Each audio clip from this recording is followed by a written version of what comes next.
আগামী ৫ সেপ্টেম্বর থেকে লন্ডন আন্ডারগ্রাউন্ডে টানা ৭ দিনের ধর্মঘট শুরু হতে যাচ্ছে।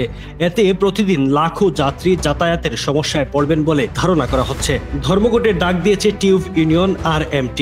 তারা জানিয়েছে মজুরি, কর্মঘণ্টা কমানো, ক্লান্তি ব্যবস্থাপনা এবং পূর্বের চুক্তি বাস্তবায়ন সহ নানা দাবিতে নেটওয়ার্ক কর্তৃপক্ষের সঙ্গে আলোচনায় ব্যর্থ হওয়ায় এই পদক্ষেপ নেওয়া হয়েছে। ৭ সেপ্টেম্বর থেকে ডকল্যান্ডস লাইট রেলওয়ে DLR এর কর্মীরাও আলাদা এক বিরোধের কারণে ধর্মঘটে যাচ্ছেন।